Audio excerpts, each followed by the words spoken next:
RCU သို့မဟုတ်422 Digital Input Module ကဲ့သို့ TNS device တော်တော်များများမှာ Digital Input Dry Input များပါဝင်ပါတယ်။ဒီ Dry Input များကို program ရေးဆွဲဖို့ software တွေကိုသွားပါ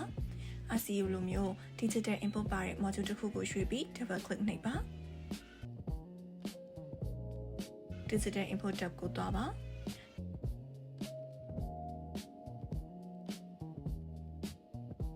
default အဖြစ် input အားလုံးကို enable လုပ်ထားပါတယ်။ input တစ်ခုခုကို disable လုပ်လို့ပါကဘေးနားမှာရှိတဲ့ box ကို uncheck လုပ်ပြီး save ကိုနှိပ်ပါ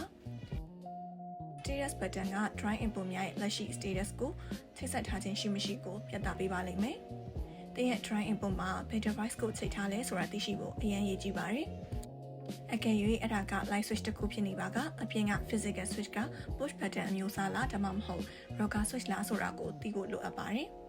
တကယ်လို့ push button switch ဖြစ်ပါက type အောက်မှာ mechanical switch ကလွယ်ပြီး single on off combination သို့မဟုတ်တခြား function တစ်ခုခုကိုရွေးချယ်နိုင်ပါတယ်။ဥပမာအနေနဲ့ single on off ကိုရွေးလိုက်ပါ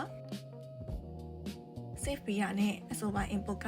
single action input ဖြစ်သွားပါလိမ့်မယ်။ပြီးရင် command button ကိုနှိပ်ပြီးသင်အလုပ်ရှိရာမီးလုံးကို control ဖို့ configure လုပ်နိုင်ပါတယ်။ဒီ push button ကမီးကို on off လုပ်ပေးမယ့်အပြင် long press နဲ့ dimming function ကို enable လုပ်ထားပါကမီးအလင်းမှောင်ကိုလည်းညှိပေးနိုင်ပါတယ်။ dimming အသုံးပြုဖို့ mode button ကိုနှိပ်ပြီး dimming ကိုပြောင်းလဲပေးပါ။တကယ်လို့သင်ရဲ့ light switch က rocker switch ဖြစ်နေရဆိုရင်ဒါမှမဟုတ် dry input ကို third party NCNO dry contact sensor နဲ့ချိန်ထားပါက type ကိုနှိပ်ပြီး mechanical switch ကိုရွေးပေးဖို့လိုအပ်ပါတယ်။ save လုပ်ပြီးနောက်မှာ mechanical switch ကသင်ရဲ့ command တွေကိုစီမံဖို့ action 2မျိုးကိုပေးပါလိမ့်မယ်။ mechanical switch on mechanical switch off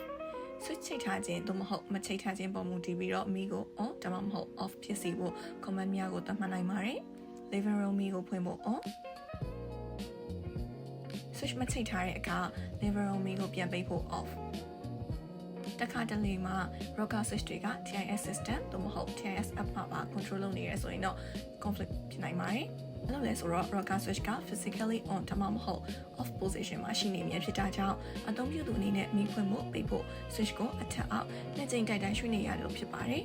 ။ rocker switch ကို TIS system နဲ့အတူ two way switch တစ်ခုလိုအလုပ်လုပ်စေဖို့အတွက် on ဒါမှမဟုတ် off status တစ်ခုခုရဲ့ command type ကို reverse control အဖြစ်သတ်မှတ်ပေးပါ။ဒီ function ကတည့်ရဲ့rocker switch ကိုအထက်အောက်ပြောင်းလဲလိုက်တိုင်းမီးကို toggle လုပ်ပေးသွားမှာဖြစ်ပါတယ်။တကယ်လို့မီးပိတ်နေပါကပြန်ပွင့်မယ်။မီးပွင့်နေပါကပြန်ပိတ်သွားပါမယ်။ဒီ function ကလက်ရှိမီးအခြေအနေဘယ်လိုပဲရှိရှိ rocker switch ကို TNS system နဲ့ app တို့နဲ့အမြဲတမ်းပုံမှန်အလုပ်လုပ်နိုင်အောင်လုပ်ဆောင်ပေးထားပါတယ်။အကယ်၍ dry input ကို third party motion sensor လိုမျိုး sensor နဲ့ချိန်ထားပါက